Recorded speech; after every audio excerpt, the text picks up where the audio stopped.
சமயத்திலே பைபிள் இருக்கின்றது, படித்து பாருங்கள். இந்து சமயத்திலே பகவத்கீதை இருக்கின்றது, படித்து பாருங்கள். காரணம், ஒரு சமய தலைவர் என்பவர் ஒரு சமுதாயத்திலே ஒரு இடத்திலே முடங்க வேண்டியவர் அல்ல. இப்ப நான் விகாரைக்கும் போகின்றேன், மதரசாவுக்கும் வருகின்றேன், கோயிலுக்கும் போகின்றேன், சர்ச்சுக்கும் போகின்றேன். காரணம், நான் ஒரு மனிதன், மதம் கடந்த மனிதநேயத்தை பற்றி பேசக்கூடிய ஒரு மனிதன். எல்லா இடத்திலும் அழைப்பு வரும், எல்லா மேடையும் நான் பேசுவேன். இங்கே இருக்கக்கூடிய எல்லாம் ஒரு நாள் மௌலவியாக வெளியேற போகிறீர்கள். ஒவ்வொரு பள்ளிவாசலை பொறுப்பெடுக்க போகிறீர்கள். உங்களுடைய பயணத்தை தொடரப்போகின்றீர்கள். முடிந்தவரை சிங்கள மொழியை படியுங்கள். தமிழர்கள் சிங்கள மொழி படிக்க வேண்டும், சிங்களவர்கள் தமிழ் மொழியை கட்டாயம் படிக்க வேண்டும். நீங்கள் எல்லாம் சிங்கள மொழியை படிக்க வேண்டும். எதற்காக தெரியுமா? ஏதோ ஒரு நாள் நீங்கள் மௌலவியாகி வெளியேறிய பிறகு ஒரு பௌத்த விகாரைக்கும் நீங்கள் வர வேண்டும். பௌத்த விகாரைகளை பௌத்தர்கள் மத்தியிலே மேடை ஏறி நீங்கள் பேச வேண்டும் இஸ்லாத்தை பற்றி. நபி அவர்கள் வாழ்க்கைக்கு இவ்வளவு அழகான வார்த்தைகளை கூறியிருக்கின்றார்கள். அதையும் கடைபிடித்து நீங்கள் அல்ல ஒரு பௌத்தனாக வாழுங்கள் என்பதை சொல்ல வேண்டும். ஒரு இந்து ஆலயத்திற்கும் வர வேண்டும், ஒரு சர்ச்சுக்கும் வர வேண்டும். மதரசாவிலே நீங்கள் எல்லாம் எப்படி படிக்கின்றீர்களோ, எங்களுடைய விகாரையிலே பிரிவன் இருக்கின்றது, சாதுமார்கள் துறவிகள் படிப்பதற்காக.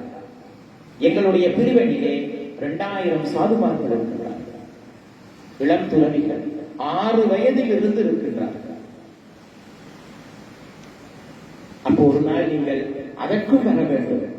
அங்கே நீங்கள் துறவிகள் மத்தியிலே நீங்கள் மேடை ஏறி சிங்கள மொழியிலே பேச வேண்டும். நபி அவர்கள் எதை பற்றி எதை போதித்திருக்கின்றார் என்பதை. காரணம், நபி அவர்களுடைய போதனையை எடுத்து இஸ்லாமியனாக வாழ்வதற்கு அல்ல. அன்பு பௌத்தர்களே, நபி அவர்கள் கூறிய வார்த்தைகளையும் எடுத்துக்கொண்டு நல்ல ஒரு பௌத்தனாக வாழ்வார். இல்லன்னா என்ன சொல்வாங்க? இந்த வந்துட்டாயா மதம் மாற்றுவது. காரணம், இலங்கையிலே அறிவாளிகளை விட பட்டதாரிகள் அதான் பேசுவார்கள். என்னிடம் கேட்பார்கள், எங்கேயாவது ஒரு பள்ளிவாசல் ஒரு மதரசாவுக்கு போய் நான் புரோகிராம் பண்ணி என்னுடைய முகநூலாக போட்ட பிறகு பார்த்து கொண்டு பொறுமையாக இருக்க முடியாதவர்கள் எங்கேயோ ஒரு தகவலை கொடுப்பார்கள். பள்ளிவாசலையே உங்களுக்கு எத்தனை லட்சம் கொடுத்தார்கள்? காரணம், அறிவாளிகள் குறைவு, பட்டதாரிகள். முயற்சி செய்யுங்கள். வாழ்க்கையில் படிப்பு முக்கியம், மார்க்கம் முக்கியம், பார்ப்பது முக்கியம், கேட்பது முக்கியம், என்ன பேசுகின்றோம் என்பது முக்கியம். அதே போல் கிடைத்த மனித வாழ்க்கையில் கோபப்படாது.